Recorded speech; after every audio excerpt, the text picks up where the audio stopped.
Hi, everybody. My name is Adam Cohn. I'm the Vice President of Broadcasting and Marketing here at NCMA Boston. This is yet another Meet the Speaker interview here for the Artificial Intelligence and Contracting Conference. And you know we're saving the best for last. This is Mr. Will Roberts. He is our keynote speaker for this event that I am super excited about.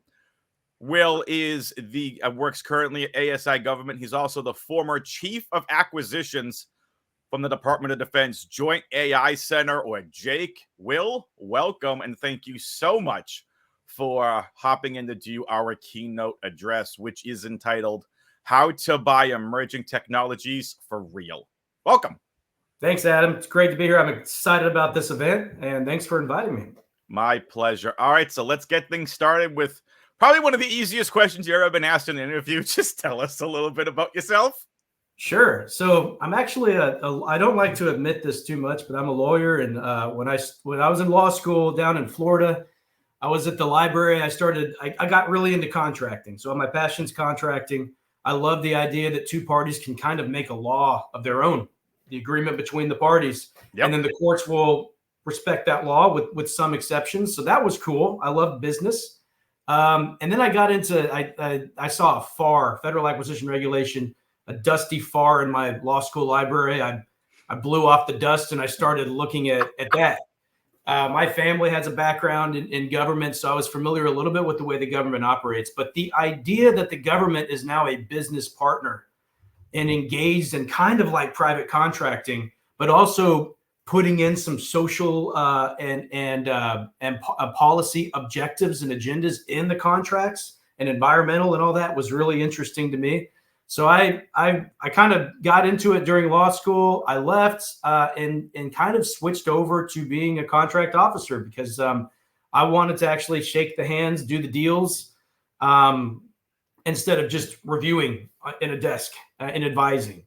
So that's kind of my background. I worked in about 17-ish years in the Department of Defense, mainly in contracting and procurement. My last stint was with the Joint AI Center, which is now the CDAO, the Chief Data and AI Office. And I was the lead for acquisitions there with the JAIC, which was really fun. So a lot of the message I'll give in the keynote is about my experience in the government in that time. So I kind of switched over with ASI Government now. My big focus was on a focus I had at the very end of the JAIC, which is really just education and educating the acquisition workforce on how to buy emerging technologies for real. I think the education is not there yet, and we need to be educated. So that's kind of what I do now with ASI Government under Tim Cook, the president, and we have a new branch called ASI Education, which most of our offerings are free on our YouTube channel, which has very cringy kind of contracting jokes. Or if you're a nerd and you like bad humor, that's the place for you. We have a lot of education, but we also do music videos and parodies, and that's kind of my life now. I love it. I think I might end up on one of these things because that sounds like it's a ton of super fun. So come on over. So you kind of also touched on my second question here. So I kind of want to bring it back. You mentioned a little bit how you just kind of really love that like government side of things. And of course, you said your family has a background in the government. So kind of, I want to ask you what got you into your field, but I kind of want to expound on that because we already kind of heard it. What kind of drew you specifically from being a lawyer, which this is technically part underneath the legal degree? What brought you into that very small subset of contracting? Because I had a former director of contracts. I remember my second interview with him. He looks at me, he goes, Adam, no one gets into, goes to college to get into contracting. It's just something you happen to fall into. Yeah. So I love hearing these stories from people because I have my story and I'm sure, everyone else has their story, how they ended up in contracting. So I'd love for you to expound a bit more on kind of what got you into this field. Was it your parents? Was it learning? Was it a mix of both? What kind of got you into the field? Yeah. I mean, just as a side note for acquisition professionals, contracting professionals, if you have a passion for what you're doing, you'll do well. I think so. It's having that passion that really helped me out in my career. And I did have it from the start, and I chose to be a contract officer, believe it or not. I wanted to do that instead of practicing law. My dad was an engineer for the Department of Defense. I'm not good at math. So I couldn't really, I couldn't take the classes my dad took to go into engineering, and I don't have that side of the brain. I started really getting into contract law during law school. I like to read. I like that idea. And with my exposure with my parents working for the government, I was surrounded by, I lived Oconus in military bases, around military bases my whole life. I became acquainted with military culture, government culture. I had to stand up for the national anthem and the movie theaters. If you know, you know, if you're familiar with that. I became very familiar with, I guess, the government mission, and especially the DoD mission. And I wanted to be part of that. So I moved over to law school, and I was going to do private practice with contracting.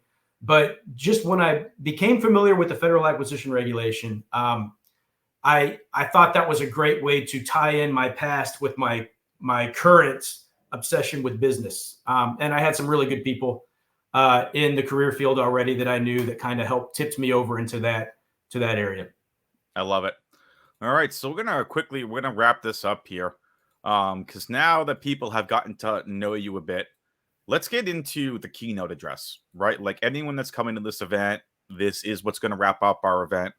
What interests you specifically about the topic that you're presenting on? Yeah.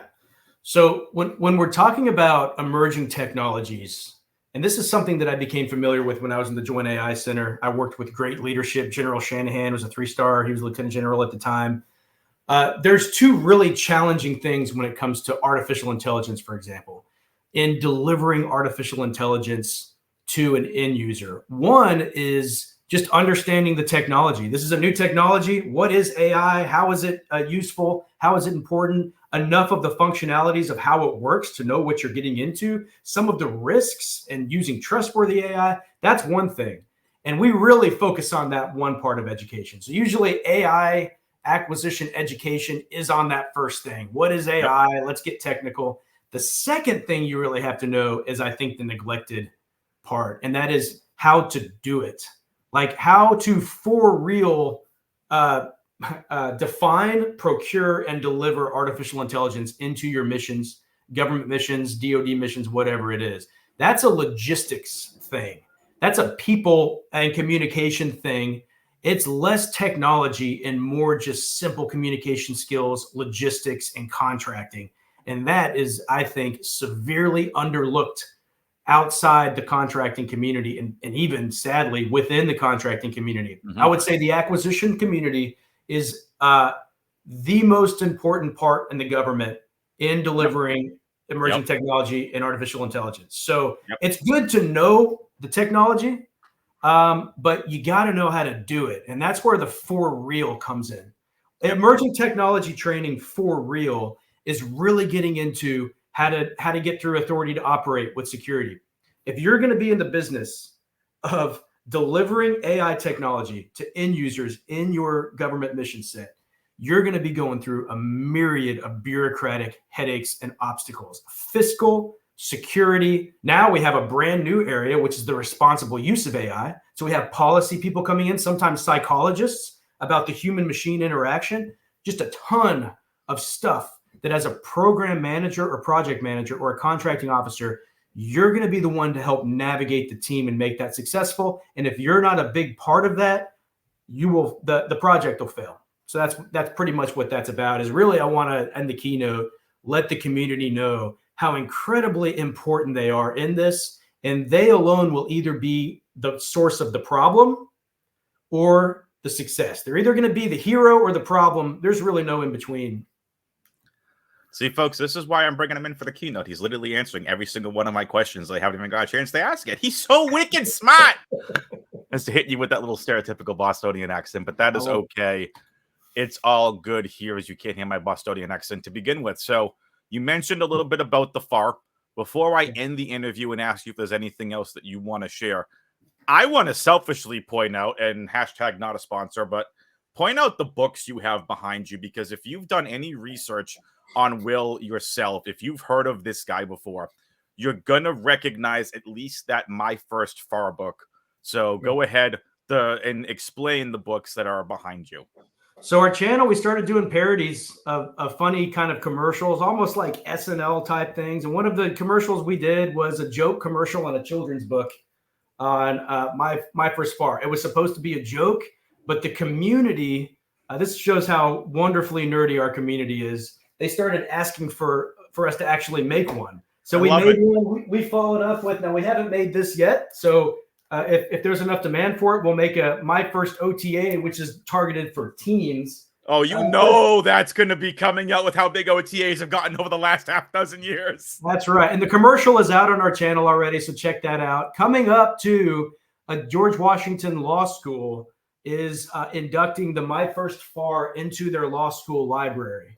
And we're going to have a video about that. George Washington Law has been awesome. They have a sense of humor as well, those professors. So it's been fun. We didn't think we'd get into the children's books market, but it's, the main, just to get a little serious about it, one of our main goals is to increase the morale, to point out some of the elephants in the room, to make fun of ourselves for a little bit.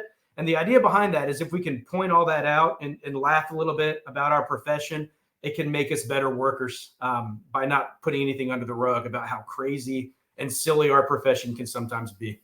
I love it. All right, Will, been a fantastic conversation. Anything else you want to share? No, just looking forward to make sure you come to the NCMA Boston conference in November.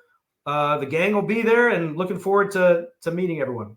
Absolutely. So the event is November 20th, 2024. We have a breakfast networking from 8:30 to 9 a.m., which I highly encourage everyone to get there as quick as they can to make sure you test out your capabilities as well. And I'll be sending out tons of emails. I have been on top of this thing to make sure that you all are going to have the best experience possible, as also the lead for the event. I'm excited to have Will there. We'll see you on November 20th. Will's presentation is going to be at noon Eastern. And for that, Will, thank you so much. Thank you, Adam. Thanks, everyone.